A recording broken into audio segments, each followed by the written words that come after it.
Hello guys, আবারও চলে এসেছি একটা নতুন ভিডিও তোমাদের সাথে শেয়ার করবো বলে। আর আজকে ভিডিওটা কিন্তু ভীষণ ইন্টারেস্টিং হতে চলেছে। বহু বছর পরে তোমাদের দাদা আমাকে নিয়ে গেছে কোয়ালিটি টাইম স্পেন্ড করাতে। ভাবতে পারছো কতটা ইন্টারেস্টিং হতে চলেছে। তো কোথায় গেছিলাম সেটা তো অবশ্যই তোমাদেরকে জানাবো, তার জন্য ভিডিওটার সাথে থাকতে হবে আর পেজটাকে ফলো করতে হবে এবং লাইক করতে হবে, আর ভালো লাগলে শেয়ার তো অবশ্যই। তো চলো শুরু করা যাক। আজকে কিন্তু আমরা যাচ্ছি ডায়মন্ড হারবার। তো আমরা বেরিয়েছিলাম মোটামুটি 5টা নাগাদ, আর গিয়ে পৌঁছেছি প্রায় সন্ধ্যে হয়ে গেছে। আর আমরা এটাই বলতে বলতে যাচ্ছিলাম যে এই যে এখন যে সময়টা, এই সময়টা যদি পৌঁছে যেতাম তখন কতই না ভালো হতো। কারণ আমরা যখন পৌঁছেছি সত্যি কথা একদম অন্ধকার হয়ে গেছে, জাস্ট একটু বসেছি তারপর বেরিয়ে আসতে হয়েছে। মোটামুটি 1 ঘন্টার মতন আমাদের যেতে সময় লেগেছে। আর আসতেও তো হবে না, বাড়ি ফিরতে হবে, তার জন্য একটু আগে বেরোনোই উচিত ছিল। এটাই বলতে বলতে যাচ্ছিলাম। আর তোমাদেরকে দেখাই, দেখো এখানের ভিউটা কেমন লাগছে, কি সুন্দর লাগছে। এটা যদি ডায়মন্ড হারবার নদীর সামনে থেকে দেখতাম আরও কতই না ভালো লাগতো। সো যাই হোক, চলো, যেহেতু লেট করে বেরিয়েছি আর কি করা যাবে। আর এতক্ষণ বাইকের মধ্যে বসে থাকতেও একটা বিরক্তিকর একটা ব্যাপার লাগছে। তারপরে অনেকক্ষণ পরে যখন ডায়মন্ড হারবারে ঢুকলাম তখন একটু স্বস্তি লাগছে যে না, ঢুকেছি, বেশ ভালো লাগছে। আর কিছুক্ষণের মধ্যে একটু নদীর পাড়ে গিয়ে একটু বসতে পারবো, গল্প করতে পারবো, এইরকম একটা ব্যাপার লাগছে।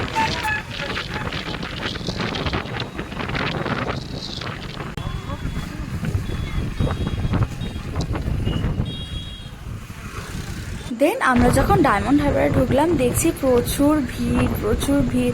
রবিবার ছিল না, বাট তাও আজকে কিন্তু অনেকটা ভিড় ছিল। তাহলে বুঝতে পারছো রবিবার হলে কতটাই ভিড় হয়, কতটা জমজমাট একটা পরিবেশ। আর দারুণ লাগছিল এখানে। এত হাওয়া দিচ্ছিল আর বাড়িতে আসতে ইচ্ছে হচ্ছিল না।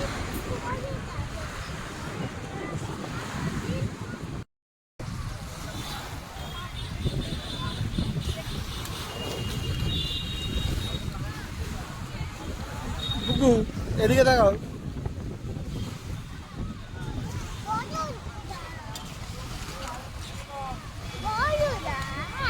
অবশেষে অনেক অপেক্ষার পরে, অনেকক্ষণ বাইকে আসার পরে আমরা চলে এলাম ডায়মন্ড হারবার। আর এই জায়গাটা হচ্ছে ডায়মন্ড হারবার মুক্তাঙ্গন, যেখানে অনেকেই বসেছিল, অনেকে ফ্যামিলি নিয়ে এসছে, অনেকে কাপল এসছে, আর বাচ্চারা তো আছেই। আর তাদের সাথে তো বুকু মানে খেলছে, ওখানে দৌড়াদৌড়ি করছে, আর একটা বন্ধুও করে নিয়েছে ওখানে খেলার সঙ্গী।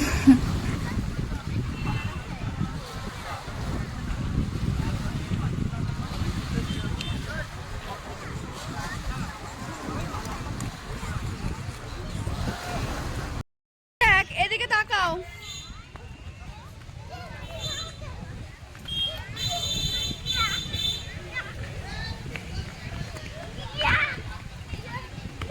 যাবে না। আয়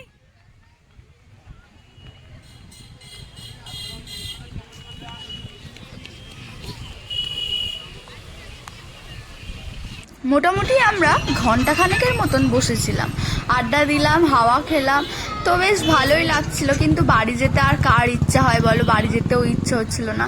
তারপরে আমরা ভাবলাম যে একটু পেট পূজা করা যাক। বাইরে বেরিয়েছি আর পেট পূজা করব না, সেটা কখনো হতে পারে? তাই ডায়মন্ড হারবারের একটা রেস্টুরেন্টে হালকা স্ন্যাক্সের আইটেম কিছু নিয়েছিলাম। আবার তো আমরা হালকা খাওয়া দাওয়া করে বাড়ির উদ্দেশ্যে যাব। তো চলো।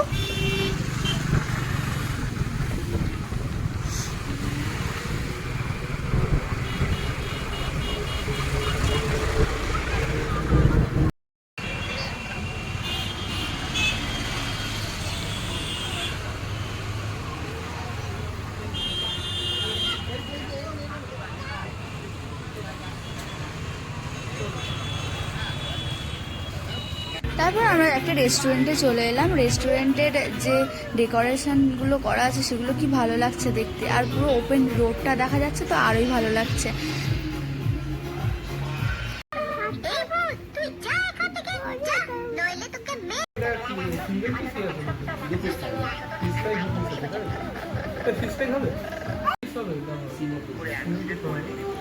ফিশ ফ্রাই আমি খাবো না। ওই ড্রামস্টিক বা কিছু ওরকম টাইপ। আমি কাবাব খাবো না।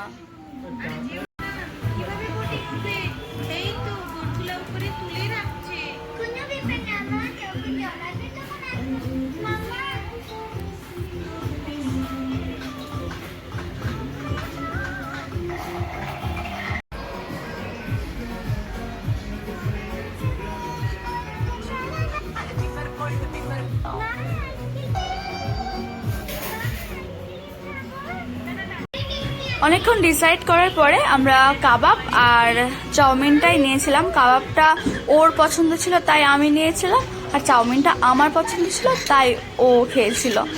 আর মোটামুটি 15 মিনিট অপেক্ষার পরে খাবারটা এসছে। খাবারটা তো ভীষণ টেস্টি ছিল, খুবই ভালো ছিল, সত্যি খুব সুন্দর ছিল।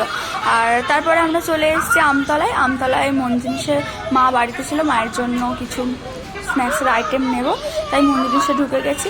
আর ছেলের বায়না, ওকে এখন নাকি ফ্রুটি দিতে হবে, তাই আমরা চিকেনের কিছু আইটেম নিয়েছি আর ফ্রুটি নিয়েছি। একটা ফ্যানটা নিয়েছিলাম বাড়িতে এসে খাওয়ার জন্য, আর একটু চিকেন নিয়েছিলাম, চিকেন কষা বাড়িতে রান্না করব।